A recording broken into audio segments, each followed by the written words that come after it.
Welcome to Matters of DeCorum. I am Scott Corum. This is what matters to me. User Ren Kylo, hello, requested that I talk a little bit about Dungeons and Dragons versus Pathfinder. In particular, with Pathfinder Edition 2 coming out, do I think Dungeons and Dragons 5 will be able to maintain its market share? In order to talk about this, I need to talk a little bit about the phenomena of the edition war.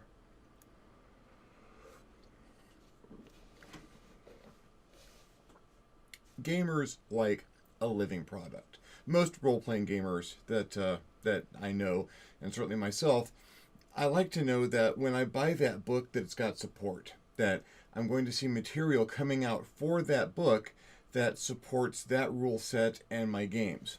So that as my games go on, so that as I'm playing or as I'm running, that there is going to be a supply of fresh material coming out for that book that allows me to allow my stories to keep going on without having to do any cumbersome conversion or changing over should the edition change. And because you get these editions of gaming books that get these huge amounts of supplements and additional material written for them, when a company comes out with their next edition, you start a war. You start a war between the people who want to keep using the old system because they prefer it and they don't want to learn a new system or the ins and outs of a new edition, and the people who demand that you've got to be able to play the new system, and so that you've got this continuing flow of living material for your new system. When I had a few second edition books for GURPS. When GURPS came out in second edition, that was where I started with it. And, not a lot, a few. They were transformative when I bought them. They really changed how I gamed. When third edition came out, I only had a couple of second edition supplements, so okay. It was buying one book, and then I bought, GURPS came out with a lot of supplements. My name's in one or two of them. And I have this vast supply of GURPS third edition books. And then GURPS came out with a fourth edition, and I couldn't look at the fourth edition without some bias because I had invested in the third edition. I'd invested, hundreds, if not thousands of dollars in the third edition. As I had a chance to talk to the line editor of fourth edition before it came out, and I asked him, "Is this going to be backwards compatible? Can I use my third edition books with the fourth edition?" And I did not get a completely honest answer in that he said yes, and that wasn't true.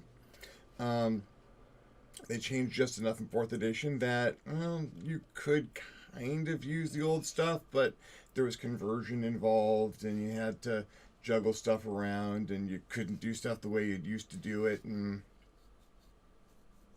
if you ask me to run a GURPS game, I'll hand you third edition and say deal with it. I don't care. GURPS is not anywhere near as well supported as it used to be, so I'm not as concerned with it being a living game. Edition war. Dungeons and Dragons has been through a number. Well, they're on their fifth edition now, but Dungeons and Dragons second edition, Dungeons and Dragons Advanced Dungeons and Dragons second edition Advanced Dungeons and Dragons, third edition Dungeons and Dragons 3.5 Dungeons and Dragons, 4th edition Dungeons and Dragons, and 5th edition Dungeons and Dragons. So they're on their 5th edition, but they've been through like 7. And every new edition sparks an edition war. That's not the way we used to do it. I'm going to keep using my old stuff because my old stuff's still perfectly good. I can run with this. Yeah, but the new material's coming out for the new book, and I want to have a new material to support my game. I'm going to give the new edition a chance. I like giving new editions a chance. I may carry some bias with me, but with Dungeons and Dragons, I was never as invested as a lot of other people. I'm not really a fantasy gamer. I like D&D. I have not owned every edition. I've owned a lot of them. First, Second Advanced, 3, 3.5, and 5. I never owned a set of 4, but I've run 4. And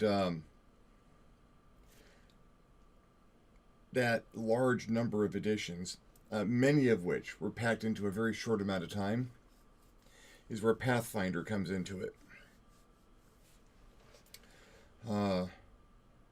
Third edition Dungeons and Dragons introduced the open gaming license, the open D20 gaming license. Here's a system, you can use this system. And they opened that up to the industry and said you can use this basis of this system to make other products, other companies, and just go ahead and do that. You can't include our intellectual property, but the system, knock yourselves out. I'm not an industry insider, really. I write games, but it's my own company. It's my own tiny little microcosm. What I have heard and the rumors is, I can't really substantiate the rumor, is that once they had saturated the market with other people using the open gaming license, they intended to pull the open gaming license and in an effort to tank the rest of the market. Well, all of your games are now based on something that we're going to take away from you, so you can no longer publish any of your games, and we're going to get the market share. It didn't work that way. There were some arguments about that in court, and Green Ronin and Paizo managed to secure the rights to OGL for the perpetuity that it was originally promised for.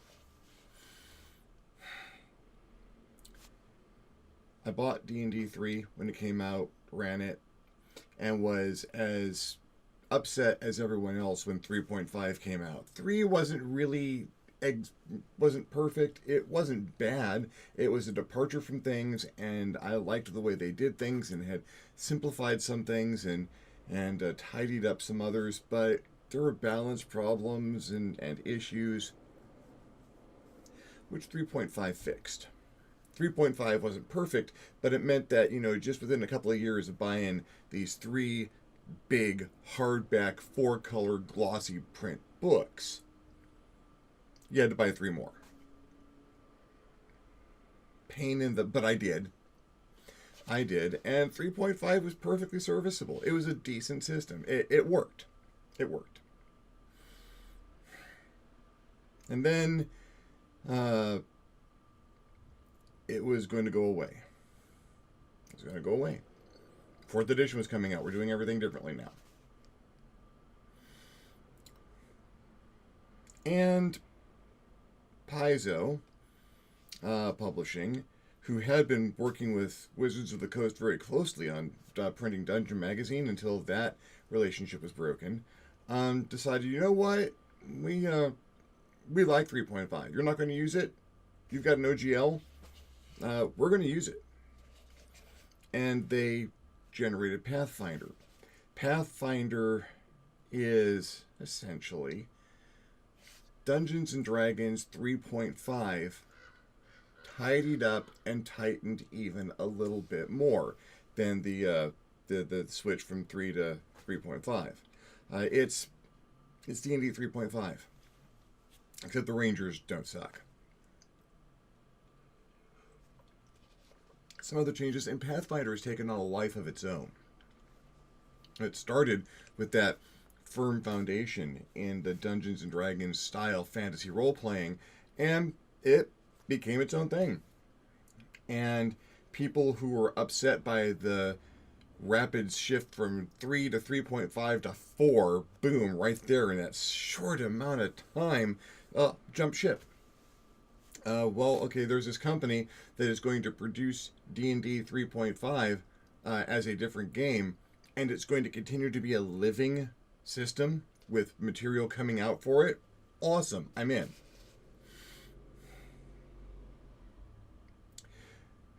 It didn't hurt Pathfinder's success that Dungeons and Dragons 4 was not terribly well received. I didn't terribly well receive it.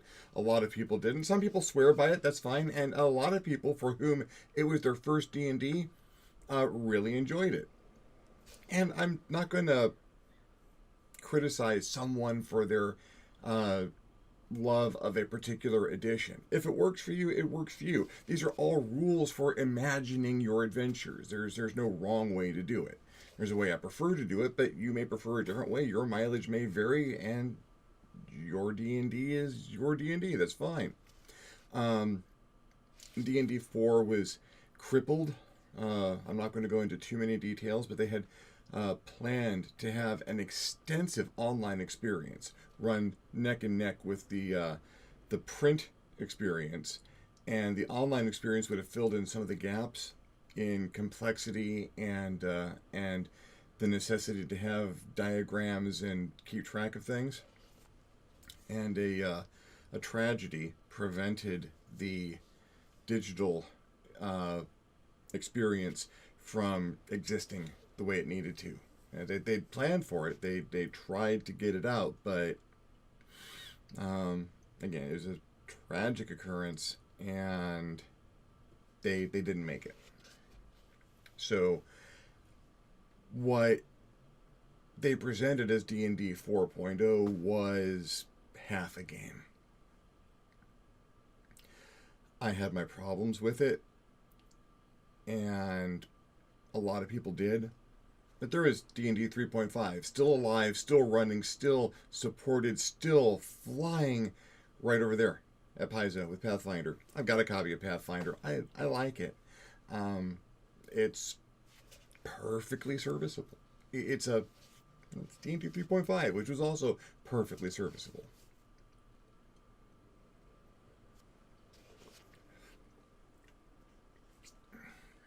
If I'm going to play or run Dungeons and Dragons, I will probably pick up the current edition. I've got 5th edition. I've reviewed 5th edition. I like 5th edition. I like 5th edition a lot. I think they've done some really wonderful stuff with it. And 5th edition has brought a lot of people back. In this resurgence of the popularity of Dungeons & Dragons we've seen over the past couple of years, the face of that has recently been, D&D 5. 5th edition is good. 5th edition is smooth and streamlined and gives you a lot of options and feels like old school Dungeons & Dragons, but has the new school streamlining and efficiency that you've built up over the years. The clunky rules have been set aside, and most everything in it is based on fast, free-form ease of getting your adventure going. I think it is a little bit smoother than 3.5 for Pathfinder. And I can say that with some authority because making a game that runs smoothly is kind of my entire career. And Paizo has now announced that they are going to do a Pathfinder Second Edition.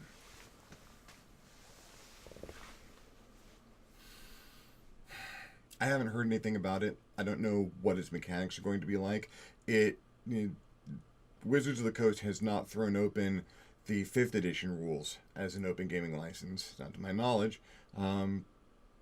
They're holding on to that very tightly, so it's not going to be the same experience where the rules were out there and available, and Paizo was able to grab those adroitly and legally and use them. This is going to be something different. It's not like they can jump to just use the 3.5, the 5th edition rules. They're going to have to, if they're doing significant changes, these are their own changes. These are going, and they're going to have to be damn good ones. I don't know. I have to give it a chance. I'll buy the book. I'm pretty sure I'll buy the book. I might buy it as a factory second off of Amazon. That's how I got my 5th edition books. But I'll own a copy. I need to read through it and see what they do with it, and so this might be a little premature. But what are my feelings on it at this time? Well, 5th edition's good. 5th edition's Dungeons and Dragons is really good, and it has captured the market share that it has because it's been good enough that all of this popular culture reference to Dungeons and Dragons and celebrities playing D&D and the vast amount of podcasts and real plays of people playing D&D that are a lot of people's first introduction to it. That's because 5th edition made it as fun as it is. Not that it wasn't fun before, but 5th edition just kind of lends itself to this. I don't know. First of all, Pathfinder's going to hit their problem with Edition Wars. 5th edition Dungeons and Dragons did not have as big of a problem with Edition Wars because 4th edition was such an unmitigated disappointment.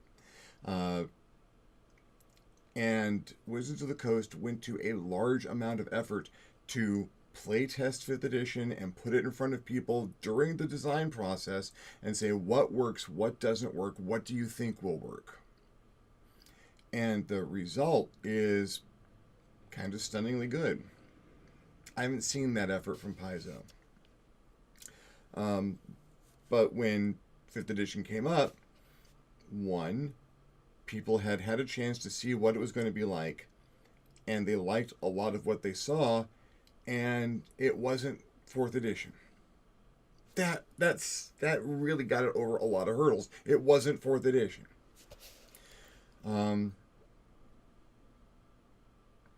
A lot of people like Pathfinder. You know, Pathfinder is almost universally loved by the people who have picked it up, and it's a good system. It's decent, it flows, it's nice. So the first question that's going to come up is, why are they doing another edition? I spoke at length in a previous video about what I call the curse of the 4th edition. When D&D came out with 3.0 and then 3.5, this opened kind of the floodgates for a terrible thing to happen. And a lot of game publishers looked at their books and said, well, we're on a 3rd edition. What if we go to a 4th and follow that model? The model being, let's print more books at a really high quality so that people who are a fan of our system, who want a living game, are going to have to buy a large amount of expensive paper. GURPS, 4th edition. World of Darkness, 4th edition. Cyberpunk 23X. Although, to R. Talsorian's credit, Cyberpunk 23X was printed 3-color and as ecologically responsibly as they possibly could. As soy ink and repurposed paper, and the damn book was damn near edible. But D&D 3.0 came out hardcover, three books, hardcover, 4-color glossy paper. GURPS 4th edition came out. 2 books, hardcover, 4-color glossy paper. World of Darkness 4th edition, 1 thin book, hardcover, as your basic core rules, which is, I will remind you, one of the finest and most streamlined, efficient, beautiful pieces of role-playing game written ever.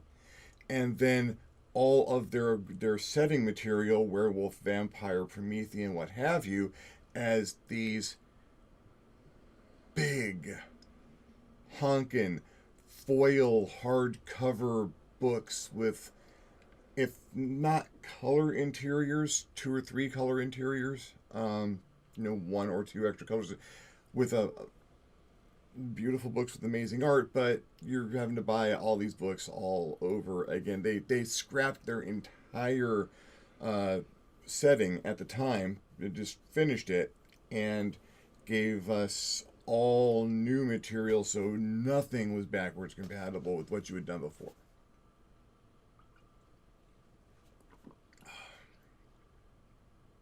This model didn't work. It kind of tanked a lot of people's love for the industry and the hobby. So Paizo coming out with another edition is going to have to face a certain amount of the onus of, are they just doing this to make me buy all my books all over again? I don't know. I don't get that kind of a feeling. Pathfinder originally came out in a soft cover, black and white, standard paper, at a time when everyone was doing hardcover 4-color glossy. I don't know.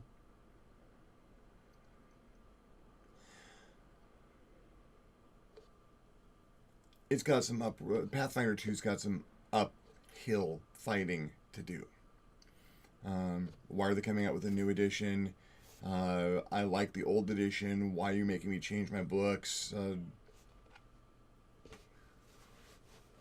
Paizo does, however, have some good credit. They've got street cred. They gave people something they wanted when everyone else was giving them something that they didn't. So maybe they're losing their market share to 5, and they want to try and get some of that back by rejuvenating their line.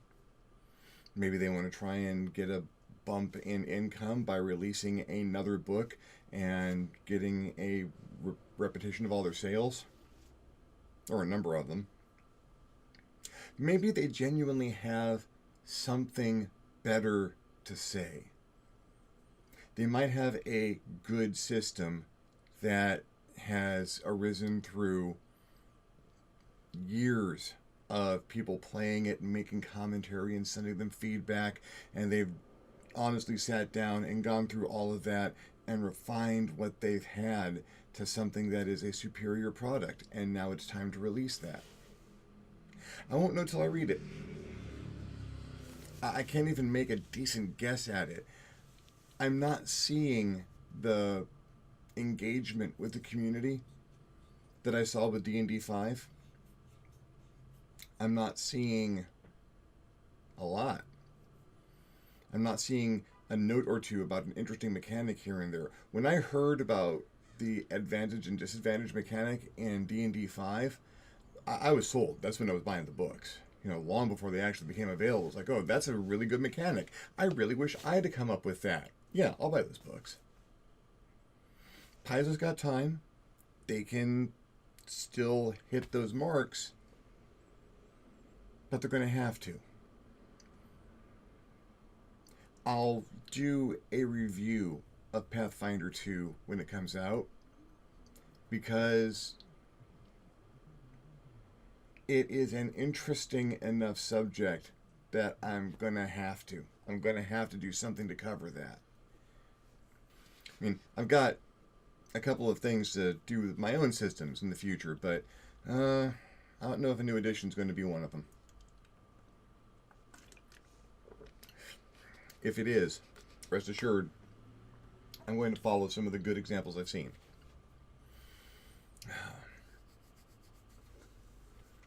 For better or worse, do I think Paizo is going to be able to get a part of the market share with Pathfinder Second Edition? Maybe. They played it, the first edition, at the perfect time, in the perfect way, and stepped in when someone else fell down. You don't have someone else falling down at the moment, but maybe, just maybe, they can come in and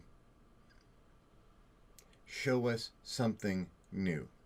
They show me something new that is innovative and creative and makes my game flow better. Yeah, absolutely, they got a chance.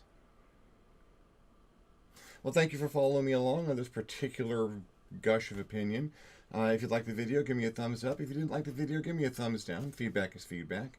If you would like to have me talk about something else or have any other opinions on the matter of Edition Wars or Paizo versus Wizards of the Coast or any other industry stuff, leave me a comment.